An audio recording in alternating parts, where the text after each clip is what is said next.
आखिर नीतीश कुमार क्यों धोखा दे गए महागठबंधन सरकार को, आरजेडी को, इंडिया अलायंस को? हर किसी के मन में यही बात घर किए जा रहा है, आखिर ऐसा हुआ कैसे? एक जमाने से नीतीश कुमार की दो गर्लफ्रेंड रही है।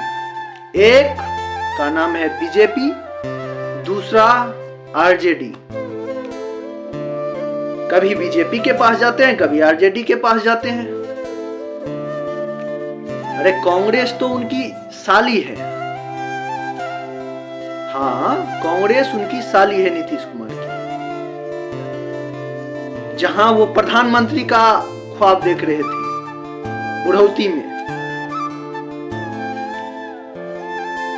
हुआ यूं, इस धोखे के पीछे बहुत बड़ा राज है। हुआ यूं, जो नीतीश कुमार की एक्स गर्लफ्रेंड, हालांकि आरजेडी भी एक्स रहती है, कभी वर्तमान हो जाती है।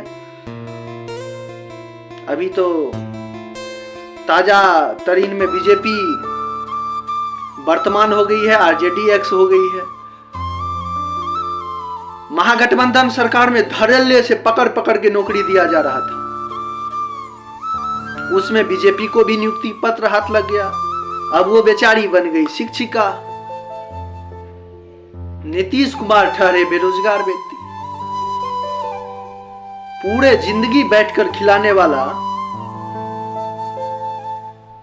तो बीजेपी ही हो सकती है। आरजेडी को 3 तलाक दे दिए। नहीं रहना है, तुम्हारा व्यवहार खराब है, तुम्हारा ये खराब है, तुम्हारा ये खराब है, तुम भ्रष्टाचारी हो। ओ पलटू चाचा, धोखेबाज तब नहीं थी आरजेडी, या धोखेबाज तब नहीं रहती है बीजेपी जब उसके साथ होते हैं। पलटने का 20 रिकॉर्ड बना लिए। अब तो रुक जाइए चाचा, अब तो रुक जाइए।